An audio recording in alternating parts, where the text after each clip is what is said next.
அதுல ஒரு பயணத்தின் நோக்கம், ஒரு பயணத்தின் பிரகாரம் கிடையாது. சின்ன பருவம், அது விளையாட்டு பருவம், அதுல ஒன்றும் விலகிறல்ல, அப்ப சந்தோஷமா இருப்போம். ஒரு வயசு விளப்பமானதுக்கு பிறகு வாழ்க்கையில அப்ப ஒரு கவலையுடைய தன்மை ஆரம்பமா, ஒரு சோதனையுடைய இடம் ஒன்று உருவாகும். ஸ்கூல்ல போகக்கூடிய நேரத்துல ஸ்கூல்ல நடக்கிற பிரச்சனைகள், வீட்டுல நடக்கிற பிரச்சனைகள்னு சொல்லி சோதனையுடைய காலமாக மாறிடும். என்ன சொல்ல வாரேன்னா, வாழ்க்கைண்டா என்னண்டா, உதாரணமா எடுத்துக்கோங்களே, சாப்பாடுண்டா அது ருசியா தான் நீக்கும். ருசி இல்லாத சாப்பாட்டுக்கு நாங்க செல்ற சாப்பாடு வேலை இல்லைன்னு சொல்லுவோம்.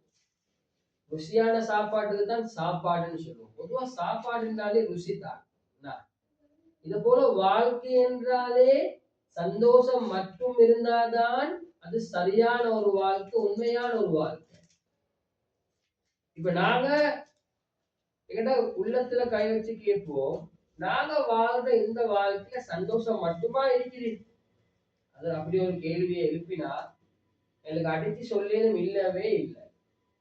கவலையும் மீக்குது, ஒரு நாளைக்கு அழுகுறேன், ஒரு நாளைக்கு கவலையில இருக்கிறேன், ஒரு நாளைக்கு சிரிக்கிறேன், ஒரு நாளைக்கு சந்தோஷப்படுறேன், ஒரு நாளைக்கு ஒன்றுமில்லை ஏதோ மேலும் கொஞ்சம் அப்செட், ஒரு நாளைக்கு சோம் இல்லை, ஒரு நாளைக்கு கட்டிலோட, இப்படி ஒரு பலதரப்பட்ட நிலைமைகள் கொண்ட ஒரு வாழ்க்கையை தான் வாழ்ந்து கொண்டிருக்கிறோம். எனவே இந்த நிலைமையை வச்சு விளங்கிக் கொள்ளையிலும் நாங்க வாழ்ற இந்த வாழ்க்கை ஒரு நாள் உண்மை கிடையாது. கனியமான தாய்மார்களே, சகோதரிகளே, சுருக்கம் நாங்க இன்னொரு வாழ்க்கைக்காக வேண்டி தயார் செய்ய வந்திருக்கிறோம். உங்களுக்கு உங்களோட வீட்டுல உங்களோட மகானோ மகள்மாரோ இருக்கிறாய், ஓலவர் எக்ஸாம் எழுதுறதுக்குள்ளே எழுதுறதுக்குள்ளே இருக்காது. அந்த புள்ள கொஞ்சம் யோசிச்சு பாருங்க, ஓலவல் எழுத போறார், அடுத்த வருஷம் ஓலவல்டா 10ஆம் ஆண்டுல இருந்து அவருடைய எல்லா கிளாஸும் ஸ்டார்ட். கிட்டத்தட்ட 2 வருஷம் கிட்ட என்ன செய்வாரு, அது 9 நாள் பரீட்சை. அது 9 நாள் எக்ஸாமுக்காக வேண்டி 2 வருஷம் படிச்சு படிச்சு படிச்சு கிளாஸ் போவாரு, நைட் கிளாஸ் போவாரு, அன்டிலைன் கிளாஸ் போவாரு. எப்படி கஷ்டம் ஒண்ணு பண்ற, பஸ்ல போவாரு, நடந்து போவாரு. அது என்னத்துக்காக வேண்டி? அந்த எக்ஸாமுக்காக வேண்டி தான். இப்ப நீ எங்க சரி கேள்விப்பட்டிருக்கிறீங்களா? இல்ல எனக்குள்ள ஒரு கிளாஸும் போகல, ஸ்கூலுக்கே போகல, படிக்கவே இல்லை, ஆனா ஓடவல்ல நைனே, எங்க சரி கேள்விப்பட்டிருக்கிறா? இல்ல, அப்படி நடக்கிற இல்லைன்னா சாத்தியமே கிடையாது. அப்ப முயற்சி செஞ்சாதான் 9A எடுக்க இயலும் என்றதுல எந்த சந்தேகமும் இல்லை. 9A ஒரு புள்ள எடுக்குதண்டா அதற்கு பின்னால இருக்கிற முயற்சியை நாங்க மறக்க கூடாது. அந்த புள்ள எவ்வளவு ஒரு கஷ்டப்பட்டிக்கும் பாடுபட்டிக்கும் என்றது நாம மறக்க இயலாது. உங்க வீட்டுல கூட பிள்ளைகள் எழுந்திருப்பாங்க, எவ்வளவு கஷ்டப்பட்டு இருப்பாங்க உங்களுக்கு தெரியும். இதை போலதான் எங்களோட வாழ்க்கையும் ஒரு நாளும் வாழ்க்கையில இது ஒரு எக்ஸாம் போலதான். இது ஒரு எக்ஸாமுக்கு தயாராக ஒரு இடம் உண்டு. இப்ப எங்களோட வாழ்க்கையை சரியா தயாரிச்சு கொள்ளலாட்டி எக்ஸாமுடைய கேள்வி இருக்குது கபூர்லையும் மக்சர்லையும், அங்க போயிட்டு சரியான பதில சொல்லி இல்லாம ஃபெயில் ஆகிட்டோம்டா பெரிய நஷ்டவாதியா ஆகிடுவோம். எனவே எக்ஸாம்ல பாஸ் ஆகணும், இதுதான் எங்களோட வாழ்க்கையில நோக்கம். எத்தனையோ பரீட்சைகளுக்கு முகம் கொடுக்கிறோம், இது வாழ்க்கையுடைய பரீட்சை, இதுதான் உண்மையான பரீட்சை. இங்க ஓ லெவல்ல ஃபெயில் ஆகினா இன்னொருக்கா எழுந்திடும், இன்னொருக்கா எழுந்திடும், எத்தனையோ தடவை எழுந்திடும். ஏ லெவல்ல செகண்ட் சைன்றாங்க, தேர்ட் சைன்றாங்க, எழுதி கொண்டே போயிடும். யூனிவர்சிட்டி எடுத்துக்கோங்களே, ஒரு வருஷம் போகலையா, ரைட், அது மாதிரி அடுத்த வருஷம் கம்ப்ளீட் பண்ணுங்க செமஸ்டர், அடுத்த வருஷம் கம்ப்ளீட் பண்ணுங்க அப்படின்னு சொல்லி எங்களுக்கு எக்ஸாம்களை திருப்பி திருப்பி ஃபெயில் ஆக அப்படி எழுதி கொண்டே இருக்கும். இப்ப டிரைவர் லைசன்ஸ் பாருங்களேன், ஆண்கள்ட்ட கேட்டா விளங்கும். ட்ரையல் காட்ட போறேன்னு சொல்லுவாங்க, அங்க வச்சு ஃபெயில். சரி, மறுவ சல்லி கேட்டு மறுவ போற ட்ரையல் காட்ட, எப்படியோ ஏதோ ஒரு வழி இன்னொரு தடவை செய்யறதுக்கு உலகத்துல சான்ஸ் இருக்குது. இந்த உடம்புல மூச்சு நின்றுட்டா இன்னொரு சான்ஸ் கிடையாது. இதுதான் உண்மை. கியாமத்துல மனுஷன் பேசுவானா, உண்மையெல்லாம் விளங்கிட்டு இதுதான் வாழ்க்கை, நான் வீணாக்கிட்டேனே, என்ன நேரத்தில் நான் வீணா கழிச்சிட்டேனே என்று சொல்லி அப்ப யோசிச்சு கேட்பானாம், யா அல்லாஹ் என்னைய கொஞ்சம் உலகத்துக்கு அனுப்பியது, நான் பெரிய அமல்களோட வாரேன் யா அல்லாஹ். நான் சொல்லுவான், இல்ல கண்ட சான்ஸ் முடிஞ்சு என்னத்தை கொடுத்தாலும் மறு உலகத்துக்கு எங்களுக்கு இன்னொரு வாழ்க்கைக்காக வர முடியாது. எனவே கிடைச்சிருக்கிற ஒரு வாழ்க்கையை சரியான முறையில சந்தர்ப்பத்தோட பயன்படுத்துறது எங்களை எல்லாத்துக்கும் கட்டாயமா எடுத்துக்கொண்டு இருக்கு. அன்பான தாய்மார்களே, சகோதரிகளே, எனவே முதலாவது எனக்கிட்ட நான் சரியான்றது நான் ஏன் உள்ளத்துல கை வச்சு கேட்கணும். அல்லாஹ் குர்ஆன்ல சில அமல்களுக்கு சில வாக்குறுதிகளை தாரா. அமல்கள் செஞ்சா நீங்க இந்த அமலை செஞ்சா உங்களுக்கு இது கிடைக்கும், இந்த அமலை செஞ்சா நீங்க இப்படி மாறுவீங்கன்னு சொல்லி சில வாக்குறுதிகள் தாரான். அல்லாஹ் என்றது எங்களுக்கு யாருன்னு தெரியும். குர்ஆன்ல அல்லாஹ் வாக்களிக்கிறான் என்றால் குர்ஆன் என்றது எங்களுக்கு தெரியும். குர்ஆன் என்றது அது அல்லாஹ்ட பேச்சு, அதுல எந்த சந்தேகமும் இல்லை, எந்த சந்தேகம் எங்களுக்கு வைக்கவும் இயலா. அப்படி குர்ஆனுடைய ஏதாவது ஒரு சொல்ல சரி, ஒரு சொல் ரெண்டு எழுத்துள்ள ஒரு சொல்ல சரி சந்தேகம் பட்டாலும் நாங்க முஸ்லீமும் இல்லை. எனவே குர்ஆன்ல அல்லாஹ் சொல்றான், இந்த வாதல்லாஹி ஹக்குன், நான் பேசினா உண்மைதான் பேசுவேன். ஏண்ட வாக்குறுதி, நான் தந்த வாக்குறுதி வாக்குறுதி தான். நான் நாளைக்கு தாரேன், இன்னைக்கு அந்திக்கு தாரேன், நாளைக்கு கோல் நடிக்கிறேன், நாளைக்கு வாரேன், இன்னைக்கு வாரேன். எங்கட பேச்ச போல அல்லாஹ் சொன்னா சொன்னது நடக்கும். இதுதான் அல்லாஹ். எனவே அந்த குர்ஆன்ல அல்லாஹ் சொல்றான், சில அமல்களுக்கு சில வாக்குறுதிகள். இன்ன ஸலாத்த தன்ஹா அனில் ஃபஹ்ஷாஇ வல் முன்கர், தொழுக மானக்கேடான பாவங்களிலிருந்து தொழுக உங்களை தடுக்கும், தொழுக தடுக்கும். அப்படி என்றால் மக்கள் சொல்றாங்க, ஒரு மனுஷன் தொழுதா அவர் தொழுக தொழுக தொழுக அவரோட வாழ்க்கையிலிருந்து பாவங்கள் அப்படியே கலண்டு கலண்டு கலண்டு கொண்டு போவான். இப்ப என் உள்ளத்துல கை வைங்க, நான் தொழுது தொழுதுதான் இருக்கிறேன், என் வாழ்க்கையில பாவங்கள் குறைஞ்ச பாடு இல்லை, கூடின பாடுதான் இருக்குது. உண்மைதானே? உண்மைதானே? என்ன பேக்ரவுண்ட கொஞ்சம் எடுத்து பார்த்தா 5 நேரம் தொழுகிறேன், இன்னும் 5 நேரம் தொழுகிறேன் மாஷா அல்லாஹ்னு, ஆனா இன்னமும் என் வாழ்க்கையிலிருந்து பாவங்கள் இல்லாம போகல. அல்லாஹ் சொல்றானே தொழுதா அவனோட வாழ்க்கையிலிருந்து பாவங்கள் இல்லாம போகும்னு. அப்ப அல்லாஹ் போய் சொல்றானா? இல்லவே இல்லை, அல்லாஹ் போய் சொல்லல.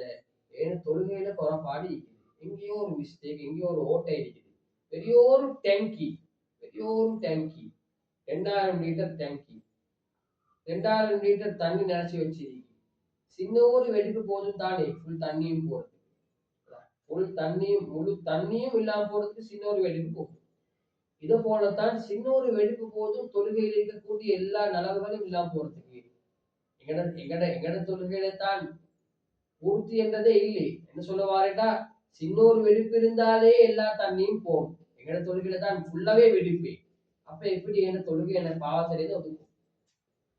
இன்னொரு அமலை பத்தி எல்லாம் சொல்றான், நீங்க நோன்பு பிடிச்சா நீங்க தக்குவாதாரிகளாக ஆகுவீங்கன்னு எல்லாம் சொல்றான்.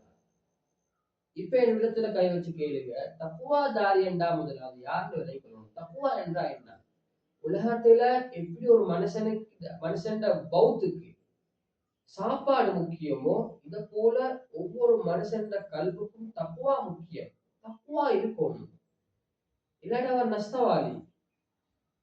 தக்குவா என்றால் என்ன? தக்குவா என்றால் என்ன தெரியுமா? நான் ஒரு சாமானத்தை வாங்குறேன், விற்கிறேன், ஒரு சாமானத்தை ஒருத்தருக்கு விற்கிறேன்.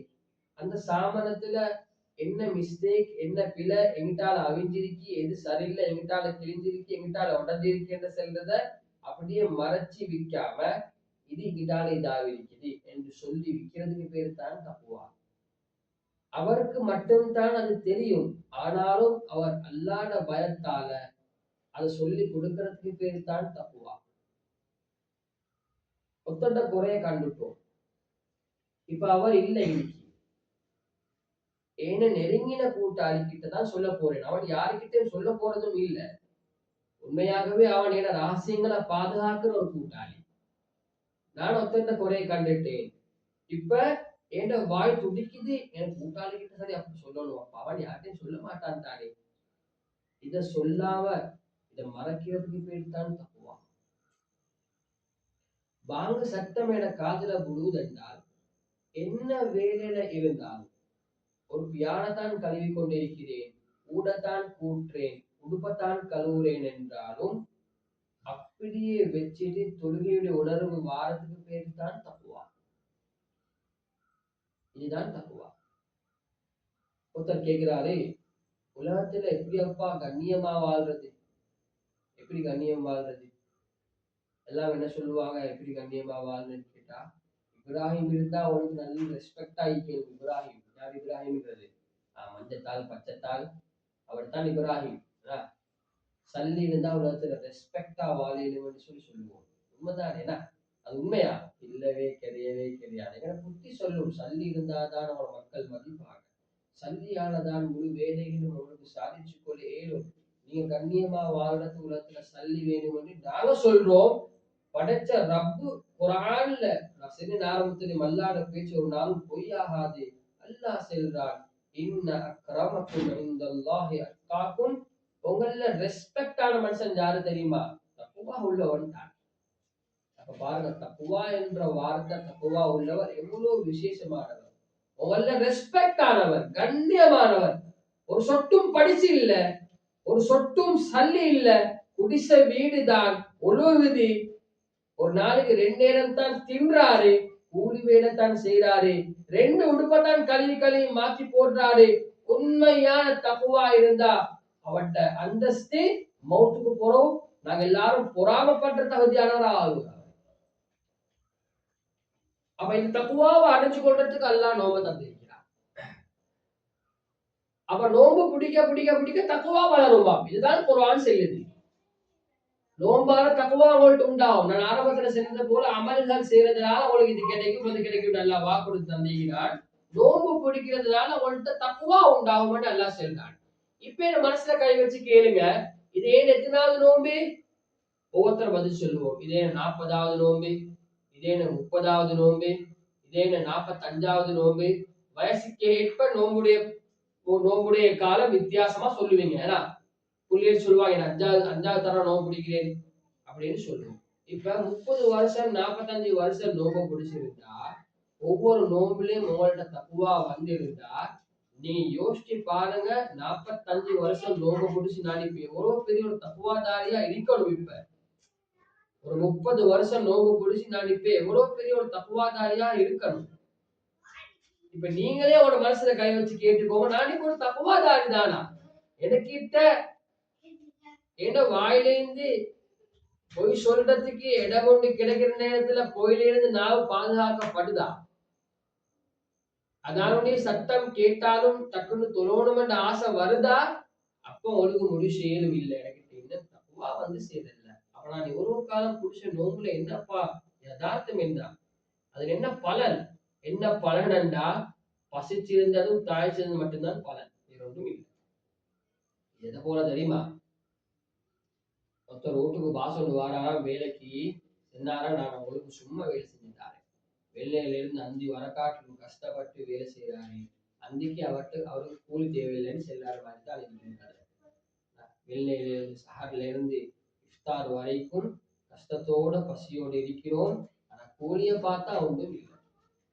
கனிமான தாய்மார்களே, சகோதரிகளே, எனவே என்னோட நோம்புல தப்புவா உண்டாகணும். அப்ப ஏன் தப்புவா உண்டாகுது இல்ல? இதுக்கும் காரணங்கள் சொல்லியிருக்கிறாங்க.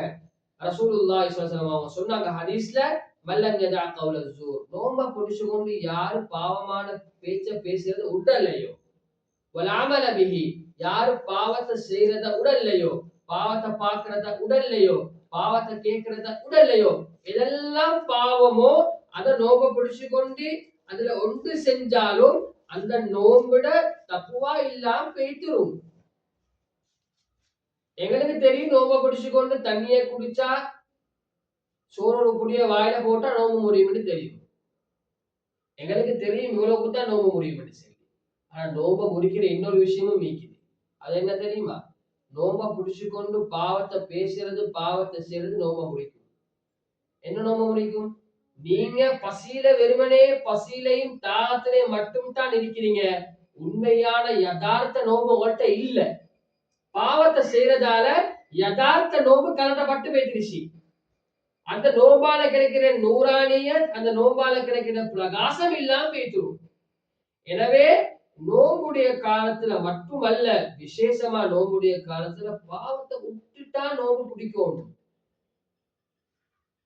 ஒரு மனுஷன் நோம்பா பிடிச்சிட்டு தின்றதும், ஒரு மனுஷன் நோம்பா பிடிச்சிட்டு போய் பேசுறதும் ரெண்டும் ஒன்றுதான். நோம்ப பிடிச்சாரு பவலாக்குள திண்டாரு நோம்ப முடிஞ்சு, நோம்ப பிடிச்சாரு பவலாக்குள ஒரு குறைய பேசிட்டாரு ஒருத்தரை பத்தி, நோம்ப முடிஞ்சு. வெறுமனே பசியில மட்டும்தான் நீங்க கூலி இல்ல. அதனால நீ புற பேசின சிதிக்கு நோம்பு விடுங்கன்னு செல்லல. வாயால வந்துட்டா உடனே இஸ்திக்ஃபார் செய்யுங்க. முயற்சி செய்யுங்க. என் வாயிலிருந்து யார பத்தியும் பலா என் வாயிலிருந்து வந்துடப்படாது. என் கண்ணு என் கையில இருக்கிற போன்ல தேவையில்லாத வீடியோஸ பாத்திரப்படாது. அன்பான தாய்மார்களே, சகோதரிகளே, முன்னொரு காலம் இருந்துச்சு. நோம்புடைய மாசம் புற கண்டோன்னே அதுக்கு முந்தின நாள் என்ன செஞ்சிருவாங்க, எங்க உம்மமார்கள் வீட்டுல டிவி இருந்துச்சு தான், அந்த டிவி அப்படியே பெட்ஷீட்டால போட்டு மூடிடுவாங்க. இன்றைய காலம் யார் வீட்லயும் டிவி இல்ல, ஆனா எல்லார கையிலையும் டிவி இருக்குது. வேண்டி ஒன்று பார்க்கலாம், வேண்டி ஒன்று பேசலாம், வேண்டி ஒன்று கேட்கலாம். முதல் பாட்டு கேட்கிறேன்டா, ஒரு படத்தை பாக்குறேன்டா, கட்டாயம் டிவி ஓடும், கெசட் ஓடும், இல்லாட்டி டெக் ஓடும். இப்ப எல்லாமே கையில இருக்குது. அநியாயமாக நோம்ப பறி கொடுத்து கொண்டிருக்கிறோம். அன்பான தாய்மார்களே, சகோதரிகளே, எனவே எங்கட நோம்புடைய நன்மையை அடைஞ்சு கொள்றதும் அது அடையாம இருக்கிறதும் எங்கட கையில தான் இருக்குது. அல்லாஹ் ஒரு மனிதனுக்கு நோம்புடைய பாக்கியத்தை தாரான் என்பது இது ஒரு மிகப்பெரிய ஒரு அல்லாவுடைய கொடை. நீங்க நீங்க நீங்க நீங்க யோசிச்சு பாருங்க. எங்களோட போன வருஷம் இருந்தாங்க, இந்த வருஷம் இருக்கிறாங்க, ஆனா நோம்பு குடிச்சு கொள்ளையில கட்டளோடு இருக்கிறாங்க. போன வருஷம் இருந்தாங்க, இந்த வருஷம் மண்ணு ஒழுங்கி வாழ்ந்து கொண்டு இருக்கிறாங்க. அப்ப அல்லாஹ் என்னை இன்னும் வாழ வச்சு கொண்டு இருக்கிறான் என்றால் அல்லாஹ் எனக்கு தெரிந்து ஏதோ ஒன்று எதிர்பார்க்கிறான்னு நினைச்சுக்கோங்க. எங்கேயும் குரான்லயும் இல்ல, ஹதீஸ்லயும் இல்ல 60 வயசு பின்னராத்தான் மௌத்து வரும் உங்களுக்கு, அது வரைக்கும் உங்களுக்கு மௌத்து கிடையாதுன்னு சொல்லி குரான்லயும் எங்கேயும் இல்ல, ஹதீஸ்லயும் இல்ல, அல்லாஹ் சொல்லியும் இல்ல, ரசூல் சொல்லியும் இல்ல. எனவே மவுத்ன்றது எப்பயும் வரலாம். ஒரு எக்ஸாம், இந்த எக்ஸாம் மவுத்தோட முடியுது, தயாராகிறது, பாடம் பார்க்கறது, பாடமாக்குறது, கிளாஸ் போறது எப்படி எக்ஸாம் வாரதோட நிப்பாட்டுறதோ அத போல இந்த வாழ்க்கையுடைய எக்ஸாம் மவுத்தோட முடிஞ்சு அதுக்கு பிறகு பதில் சொல்ற இடம் தான் நீக்குது. எனவே சந்தர்ப்பத்தை நாங்க சரியான முறையில பயன்படுத்திக் கொள்ளணும். கண்ணியமான கனவான்களே சொல்றேன். அப்ப நாங்க யோசிப்போம், நான் அமல் செஞ்சு அமல் செஞ்சு அமல் செஞ்சு இந்த உலகத்துல அமலாளியா மட்டுமா வாழ்றது, எனக்கு என்ன வேற வேலை வெட்டி இல்லையா?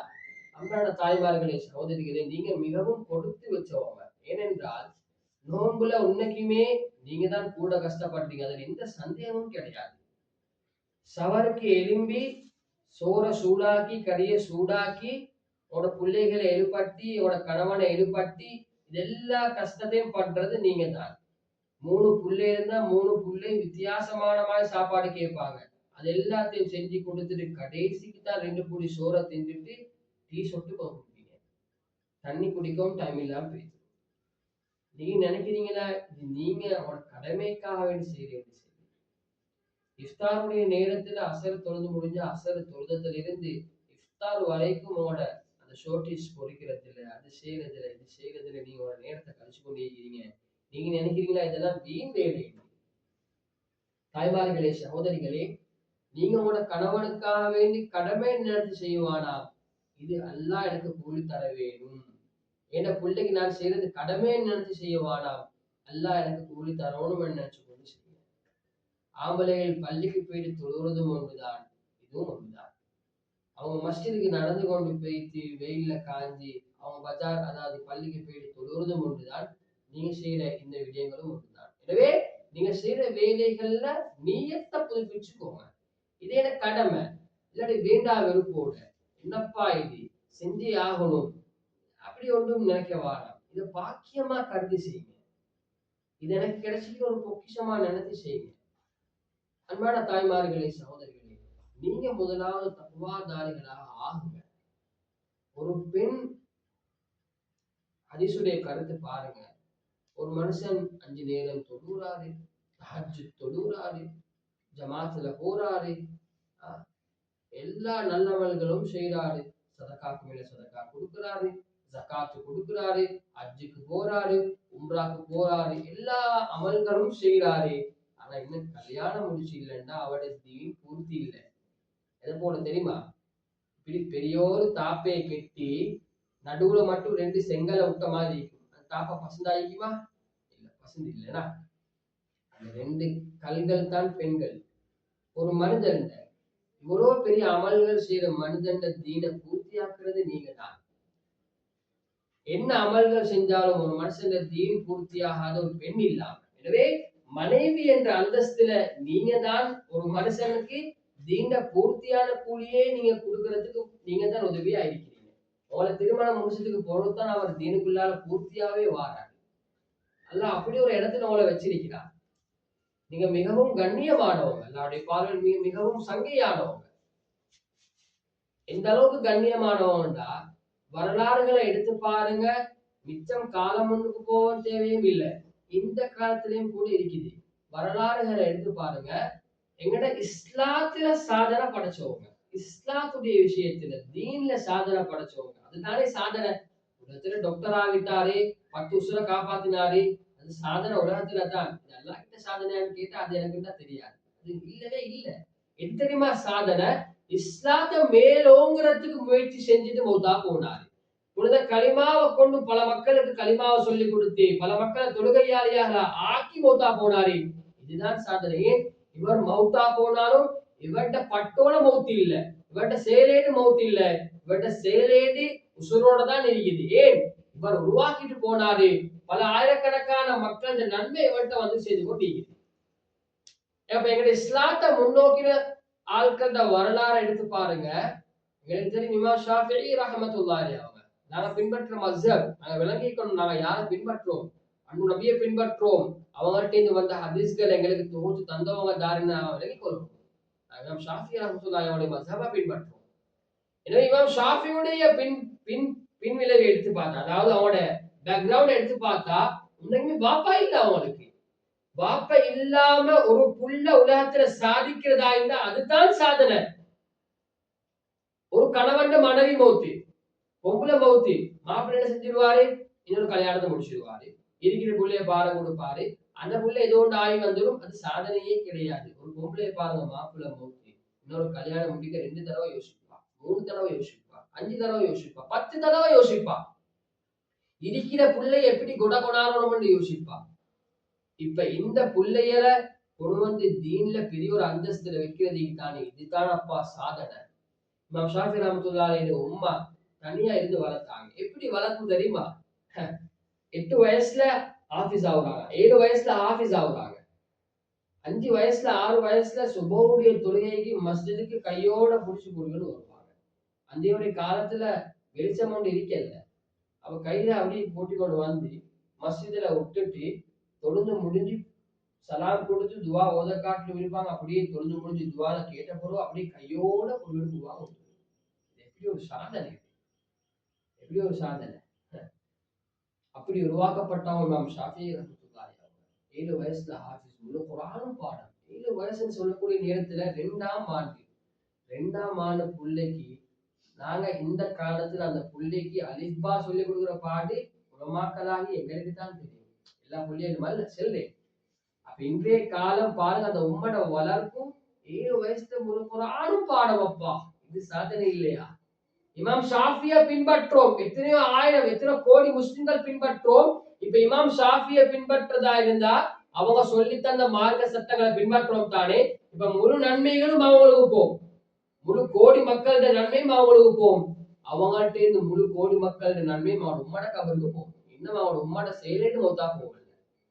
இமாம் ஷாஃபியோட உம்மா மௌத்து, இமாம் ஷாஃபி மௌத்து, இமாம் ஷாஃபியோட உம்மட செயலேட்டு மௌத்தா போகல, என்ன முசுரோட தான் இருக்குது. இமாம் புகாரி ரஹ்மத்துல்லாஹி அவங்க 2 கண்ணும் விலங்கல்ல ஆரம்பத்துல. ஹதீஸுடைய நூல்கள், குர்ஆனுக்கு பின்னால ஒரு ஆதாரமா எடுக்கிற நூல் இமாம் புகாரி ரஹ்மத்துல்லாஹி புகாரி. எல்லா இடத்துலயும் தெரிஞ்ச கேள்விப்பட்ட சம்பவங்கள் தான். இதை கொண்டு நான் என் வாழ்க்கையில என்ன எடுத்துக்கொண்டீங்கன்னு முதலாவது யோசிப்போம். இமாம் புகாரியோட உம்மா ஆரம்பத்துல சின்ன வயசுல கண் விலங்கல்ல, எதனாலும் தாஜத்தை துவா செய்யறாங்க. யா அல்லாஹ், எனக்கு உள்ள கண் பார்வை தா, யா அல்லாஹ், ஒரு நாளும் துவா. அங்கேயான தாய்மார்களே சகோதரிகளே, இப்ப நீங்க கேட்கலாம், இம்மா ஷாஃபியோட உம்மா வேலை செஞ்சா பிள்ளைய படிக்க வச்சாங்க, புகாரோட உம்மா வேலை செஞ்சா படிக்க வச்சாங்கன்னா அல்லாவோட தொடர்பாவி தான் பிள்ளைய வளர்த்தாங்க. அவங்க அல்லாவோட நெருக்கமான மக்கள். அவங்க டிரெக்டா அடிக்கிற பெரிய இடத்துக்கு தான், சுப்ரீம் கோர்ட்டுக்கு தான் அவனோட எப்பீல் எல்லாம் போகும். இந்த இன்னைக்கு டிஸ்ட்ரிக்ட் கோர்ட்டுக்கு எல்லாம் போறல, நெடுவா அவங்க சுப்ரீம் கோர்ட்டோட டச் ஆயின மாதிரி அல்லாவோட தொடர்பாக இருந்தவங்க எதையும் சாதிக்கக்கூடிய மக்களா இருந்தாங்க. இமாம் புகாரியோட உம்மா கேட்ட துவாயின் காரணமா பிள்ளையோட கண்ணு ஆர்வம் வந்துட்டு, எவ்வளவு பெரிய ஒரு ஆச்சரியமான விஷயம். துவாவால கண் பார்வை கொண்டு வரையிலுமா? எல்லாமே செய்யும் துவாவால். மௌத்தானவன் உசராக்கவும் மட்டும்தான் நேர மற்ற எல்லாமே செய்யும். எனவே கண்ணியமான தாய்மார்களே சகோதரிகளே, நீங்க முதலாவது தக்குவாதாரிகளாக உருவாகுங்க. அன்பான கணவன்மார் வீட்டுல பிள்ளைகள் உங்களுக்கு பாரம் தந்துட்டு அவங்க உங்களுக்காக வேண்டிதான், அவருக்காக வேண்டி இல்லை. ஒரு நாள் யோசிச்சு பாருங்க, ஒரு பெருநாளுக்கும் மாப்பிள்ள முதலாவது உடுப்பெடுக்கிறாரு, முதலாவது பிள்ளைகளுக்கு எடுக்கிறது, அதுக்கு போற உங்களை பத்தி யோசிப்பாங்க, கடைசியா தான் மாப்பிள்ளைய பத்தி யோசிக்கிறது. ஒரு நாளும் அப்ப அதிலே விளங்குது, அவர் சம்பாதிக்கிறது குடும்பத்துக்காக வேண்டித்தான். அவர் செலவழிக்கிறாரு, அவர்கிட்ட ஏதோ 2-3 விஷயங்களுக்கு அவர் செலவழிப்பாரு. ஆனா அவர்கிட்ட சம்பாதிப்புடைய நோக்கம் என் குடும்பத்தை நான் பாதுகாக்கணும், குடும்பத்துக்கு கொடுக்கணும், என் குடும்பம் பசியில பட்டணியில் இருக்கப்படாதுன்னு விரும்புவாங்க. எனவே அந்த பிள்ளைகளை அவங்கள்ட்ட ஒப்படைச்சிட்டு போறாங்க. நீங்க உருவாக்குங்க உங்களோட பிள்ளைகளை. எப்படியா குழந்தை பிள்ளைகளை உருவாக்கணும்? நீங்க மௌத்தா போனாலும் உங்களோட செயலேட்டு மௌத்தா போகக்கூடாது. போன வருஷம் கடைசி டிசம்பர் ஒரு மதரசாக்கு போனேன். அங்க ஒரு புள்ள 7ஆம் வகுப்புல பரீட்சை எழுந்தி அல்லாலிம் சார்ந்தது பட்டம் எடுக்கிறாரு.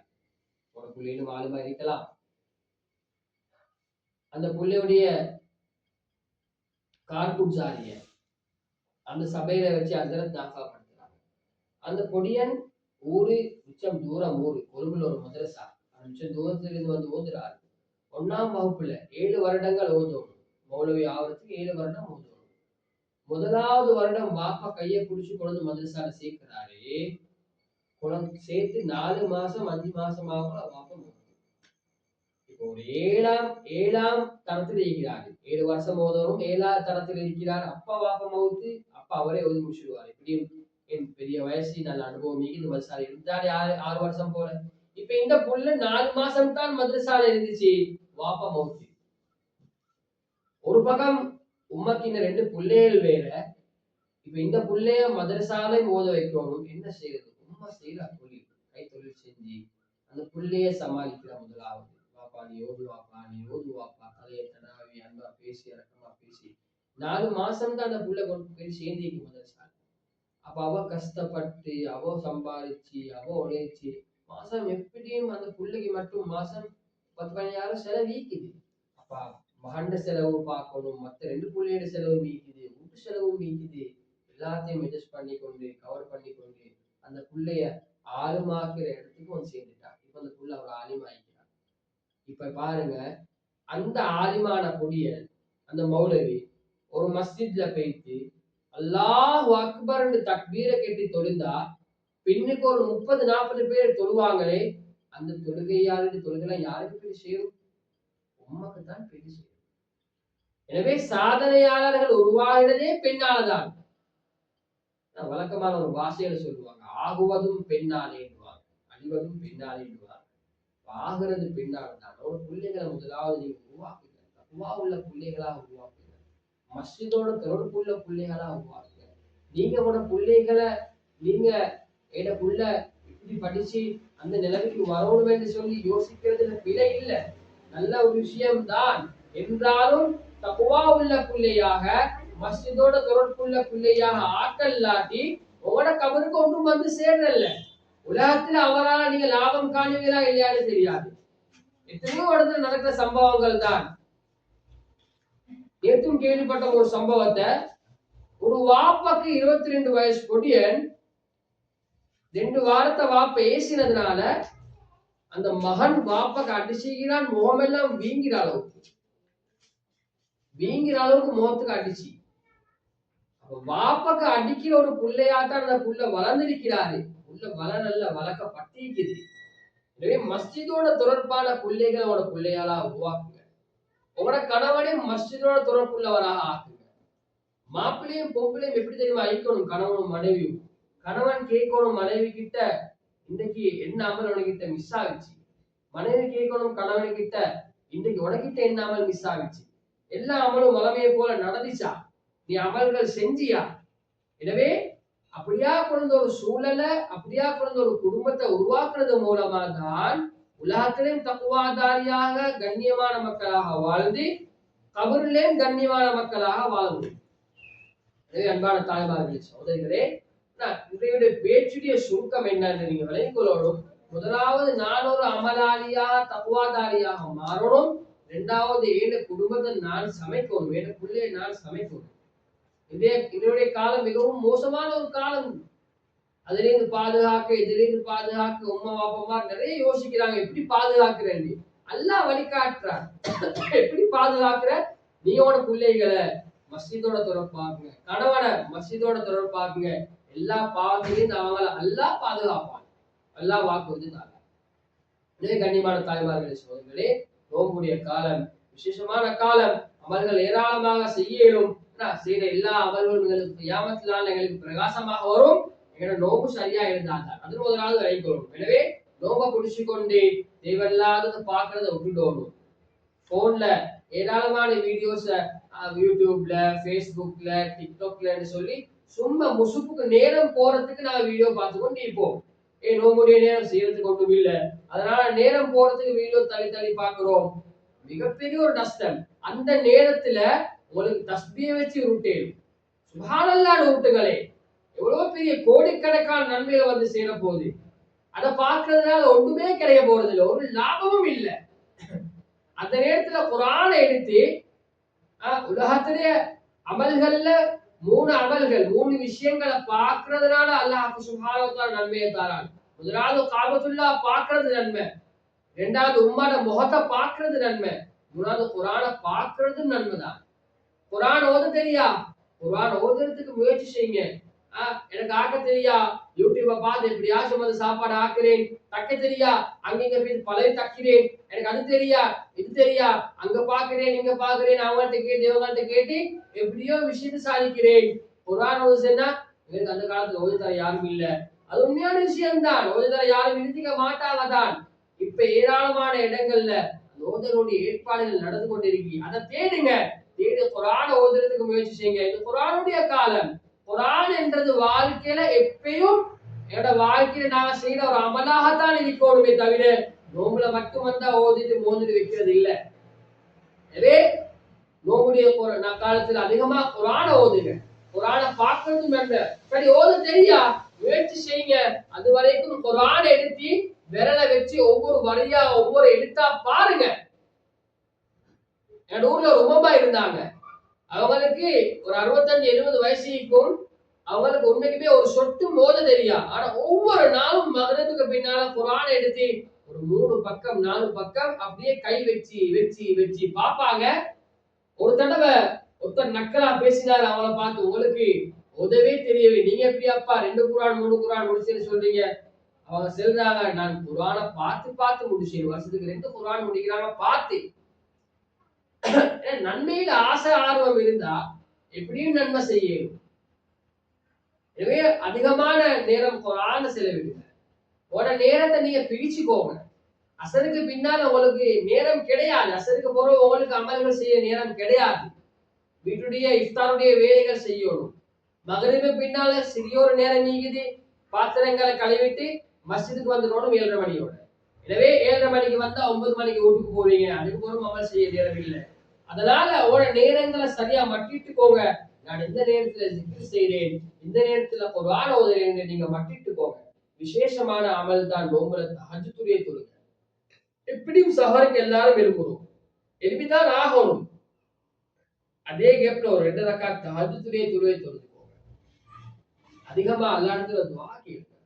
என் பிள்ளைகளுக்கான துஆ கேளுங்க. யா அல்லாஹ், யா அல்லாஹ், என் பிள்ளைய நீ பொருந்தி கொண்ட பிள்ளையா, உன தீன பூர்த்தியா படிச்ச பிள்ளையா ஆக்கிட்டாயா அல்லாஹ், இளைய தக்வாதாரியா ஆக்கிட்டாயா அல்லாஹ், என் கணவன் ரொம்ப கஷ்டப்படுறாரியா அல்லாஹ். எல்லாத்துக்காக துஆ செய்யுங்க. துஆவால சாதிக்கிறது ஒன்றுமே கிடையாது. துவா ஒரு மூமினுடைய ஆயுதம். ஆயுதம் என்றால் கையில ஒரு டோக்கிக்கு வேறு டோக், ஒரு கண்ணி இருக்குது. இப்போ முன்னுக்கு சிங்கம் வருது என்ன செய்வோம்? டோக்கால சுடுவோம். முன்னுக்கு புலி வருது இன்னத்துக்கு டோக்கால சுடுவோம். ஒரு யானை விரட்டி வருது சுடுவோம். ஏன் கையில ஆயுதம் இருக்குதே, என்ன பிரச்சனை? ஒரு கல்லன் மாறா நோட்டுக்கு அப்பயும் சுடுவோம். அப்ப அப்ப கையில கண்ணை வச்சு கொண்டு, கண் என்றது எங்கட கையில இருக்கிற துவாவை போலத்தான். எவ்வளவு சோதனைகளுக்கு முகம் கொடுக்கிறோம். குடும்பத்துல வறுமை விடிய கஷ்டம், பிள்ளைகளுக்கு படிப்பு எழுது இல்ல, பிள்ளைக்கு ஓதல் எழுது இல்ல, கணவனுக்கு ஒழுங்கான தொழில் இல்ல. நீங்க 2 ரக்காத் தொழுது துவா செய்யுங்கப்பா, எல்லாமே வந்து சேரும். விசேஷமாக நோம்புடைய காலத்துல வாய விசேஷமாக பேணிக்கோங்க. ஏன் சொல்றேன் என்றால், எங்கட வாயில வார வார்த்தைக்கு தானே இது அவசரமாக கபூலாக கூடியது. ஏன் உலகத்துல அல்லா இடத்துல துவா கேட்கறது மனுஷனும் ஜின்னும் மட்டும் தான். ஆடு மாடு கோழிக்கெல்லாம் அல்லா இடத்துல துவா கேட்கிறல்ல, அவைகளுக்கு அதெல்லாம் தேவையும் இல்லை. துவா என்றது தேவை மனுஷனுக்கு தான். எனவே வாயிலிருந்து வார வார்த்தை மிகவும் ஒரு உன்னிப்பான வார்த்தையாக இருக்கணும். ஏனென்றால் வாயிலிருந்து வார வார்த்தையின் மூலமாக சீரழிந்து பேர் எத்தனை பேர் இருக்கிறாங்க. சீரழிந்து மட்டுமல்ல, நரகத்துக்கும் போவாரு. சொன்னா நபி உங்க ஹதீஸ்ல ஒரு மனுஷன் சூரக்கத்துக்கு கிட்ட இருக்கிறாரு, சூரக்கத்துக்கு நெருங்கி இருக்கிறாரு, அவர் பேசுற 2-3 வார்த்தையால நரகத்துக்கு போறாரு. இன்னும் உங்களுக்கு விளப்பமா சொல்றேன், எப்படி தெரியுமா சொல்லணும்?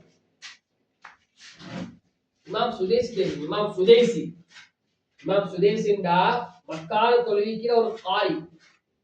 எல்லாரும் அவனோட வயசை கேட்கணும். பொதுவாக எல்லா வீட்டுல யாசின் அவட வயசுல உள்ள யாசின் தான் போடுறோம், மெட்ல உள்ள யாசின் அவட கிராஃப்ட் தான் போடுவோம். இமாம் சுதேசிட உம்மா சின்ன வயசுல, இமாம் சுதேசி சின்ன வயசுல சுட்டி கொஞ்சம் பெரளி என்ன புள்ளையும் பெரளி தான், எல்லா பிள்ளைகளும் பெரளி, புள்ளைண்டா பெரளியா தான் இருக்கணும். பெரளி இல்லாட்டி புள்ளைய கொண்டு போய் செக் பண்ணுவோம். பெரளி போடுற புள்ள கண்ணாடி உடைக்குது, போல் அடிக்குது, குடும்பத்தை பெரட்டது, யாங்கோப்பை வீசுது, பெரளி. இப்படி ஒரு பெரளி செஞ்சிருச்சு இமாம் சுதேஷ் சின்ன வயசுல.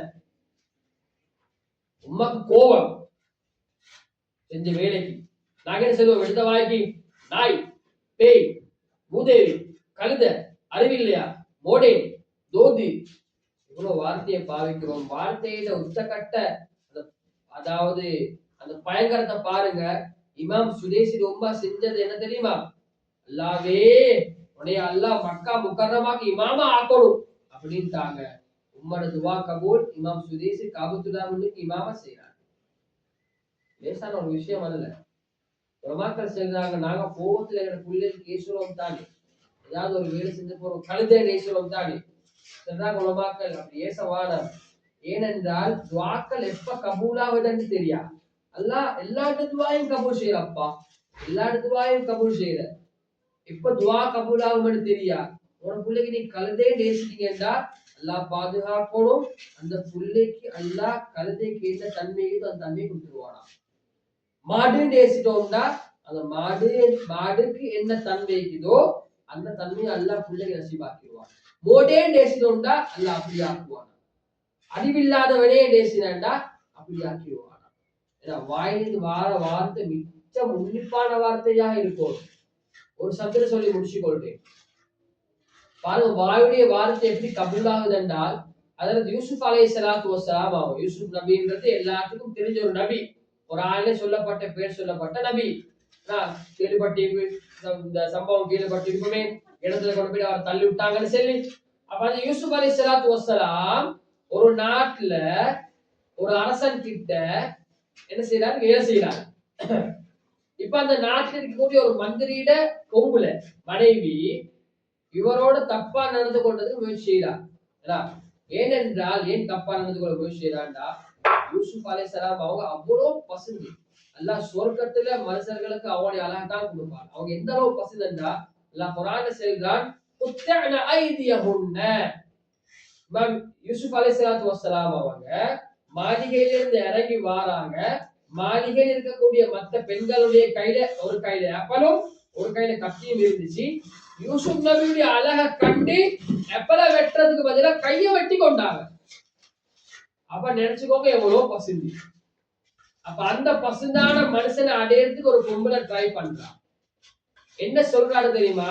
இதே அல்லாஹ் குர்ஆன்ல சொல்றான், அஹப்பு சிஜ்ன இலைய, எனக்கு இவரு இவ தார டார்ச்சருக்கு இவ தார கரைச்சலுக்கு பார்க்க நல்ல மப்பா ஜெயில போய் நிக்கிறது சொல்றமா இல்லையா? இவன் இல்லாட்டி நான் எவ்வளவு நல்லா எழுந்திருப்பேன். பிள்ளையாலதான் இப்படி ஆயிடுச்சு. இவன் இல்லாட்டி அப்படி நடந்திருக்கும்.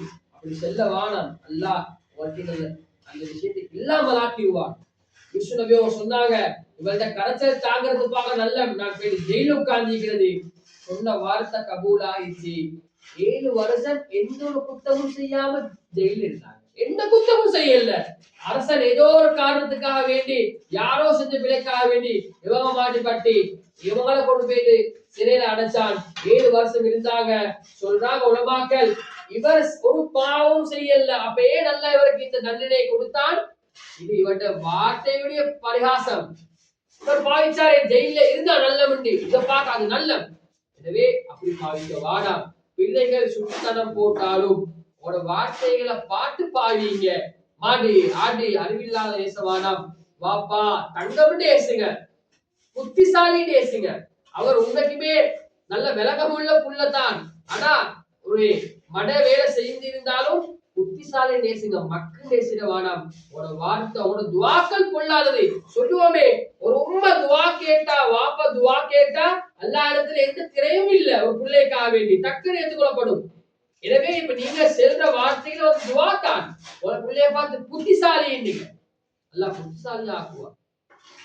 அல்லாஹ் சுப்ஹானஹு வ தஆலா தந்த குழந்தைகளை தக்வா உள்ள பிள்ளைகளை ஆக்குறது எங்க கடமை. ஏன்னா நாங்க மௌத்தா போயிட்டுருவோம், அதுல எந்த சந்தேகமும் இல்ல. எங்கட சேரேடுகள் மௌத்தா போவாங்கிறதுக்கே எங்கட பிள்ளைகளை எங்கட கணவன்மார்களை மஸ்ஜிதோட தொடர்பாக்கி தீனுள்ள மக்களாக ஆக்குறது எங்கட பொறுப்பு. நோம்புடைய காலம். எனவே நோம்ப பாதுகாக்கிறது எப்படி தின்னாம குடிக்காம இருந்து நோம்ப பாதுகாக்கிறது கட்டாயமோ இத போல இந்த வாயிலிருந்து போய் வரப்படாது. யார பத்தியும் புறம் பேசப்படாது, யார பத்தியும் கோல் பேசப்படாது. ஏன்னா இந்த காதால பாட்டையோ இல்லாட்டி இன்னொருத்தர பத்தி புறம் பேசுறத பத்தியோ கேட்டப்படாது. ஏன்னா கண்ணால ஒரு படத்தையோ ஒரு பாட்டையோ ஒரு சீரியல் ஏதாவது சீரியல்களையோ பார்த்துடக்கூடாது. பார்த்து கொண்டு நோம்ப குடிக்கிறதுல நோம்புல பிரகாசம் இல்ல, வெளிச்சம் இல்ல. நான் ஆரம்பத்துல சொன்னது போல கூலி கிடைக்காம வேறு செய்யற ஆக்களை போல ஆயிரும். இருக்கிற நோம்ப சரியா பயன்படுத்தி கிடைக்கக்கூடிய பாக்கியத்தை நம்ம அனைவருக்கும் நசீபாக்க வேண்டும். விசேஷமா தராவில தொழுக மஸ்ஜித்ல நடக்குது. மஸ்ஜித தராவில் தொழுகை நடக்குது. கஷ்டம் தான், சிரமம் தான். நீங்க வேலையோட இருக்கிறீங்க, அசல்ல இருந்து வேலை தான் செய்றீங்க. சிரமத்தோட வந்து மஸ்ஜித்ல வந்து தராவில் தொழுகை தொழுதுக்கோங்க. அல்லாஹ் சுப்ஹானஹு வ தஆலா நம்ம அனைவரையும் தக்வா உள்ள மனிதர்களாக ஆக்கி எங்களை எல்லாரோட பாவத்தை மன்னிக்கணும். அல்லாஹ் பாவல மனுஷரியா அல்லாஹ், நான் தெரிஞ்சும் தெரியாமலும் அறிந்தும் அறியாமல் எல்லா பாவல மனுஷரியா அல்லாஹ், யாழ்லா எங்களுக்கு தீன நசீபாக்கிறியா அல்லாஹ், தக்வாவை நசீபாக்கிறியா அல்லாஹ், நீ பொருந்தி கொண்ட நோம்ப குடிக்கக்கூடிய பாக்கியத்தை நசீபாக்கிறியா அல்லாஹ், யாழ்லா எந்த நோம்பால எங்களுக்கு பயன் இல்லையோ அந்த நோம்புல எங்களை தூரமாக்கிறியா அல்லாஹ், யாழ்லா எந்த நோம்ப கொண்டு பயனடைய முடியுமோ அப்படியா கொண்டு நோம்ப குடிக்கக்கூடிய பாக்கியத்தை நசீபாக்கிறியா அல்லாஹ், உள்ளச்சத்தோட உள்ளச்சத்தோட பாக சொன்ன உடனே தொழக்கூடிய பாக்கியத்தை நசீபாக்கிறியா அல்லாஹ், என் தொழுகையின் மூலமா யாழ்லா நான் உனக்கிட்ட இந்த உதவியை கேட்டு இருக்கணும். யாழ்லா என கணவன்மார்ட்ட பார்க்க மனுஷரியா அல்லாஹ், என பிள்ளைகளை பார்க்க மனுஷரியா அல்லாஹ், நான் தீனுள்ள தக்வா உள்ள மஸ்ஜிதோட யாழ தொடர்பான பிள்ளைகளா கணவன்மாரை பிள்ளைகளை ஆக்கிறியா அல்லாஹ், என பிள்ளைகளை யாழ்லா தீனுள்ள தக்வாதாரிய மக்களாக ஆக்கிறியா அல்லாஹ், முழு உலகத்துக்கும் தீன் எடுத்துக்கொண்டு போய் சொல்லக்கூடிய மக்களாக ஆக்கிறியா அல்லாஹ், ஆலிமாக ஹாஃபிஸா முத்தகியா தாயா ஆக்கிறியா அல்லாஹ், என கணவன்மான தொழில பரக்கத் செஞ்சியா அல்லாஹ், அபிவிருத்தி உண்டாக்கிறியா அல்லாஹ், எதுக்காக கஷ்டப்பட்டாங்க யாழ்லா யாழ்லா யாழ்லா யாழ்லா யாழ்லா யாழ்லா எதுக்காக கஷ்டப்பட்டாங்க யாழ்லா எல்லா பாவலை மன்னிச்சியால பொறுத்துக்கோ யாழ்லா, இந்த சின்ன துஆவோட தரப்பின் கிருபையால ஏற்றுக்கோ யாழ்லா. ربنا آتنا في الدنيا حسنة وفي الآخرة حسنة وقنا عذاب النار. ربنا اغفر لي ولوالدي وللمؤمنين يوم يقوم الحساب. رب ارحمهما كما ربياني صغيرا. وصل على النبي الأمي وعلى آله وصحبه وسلم. والحمد لله رب العالمين.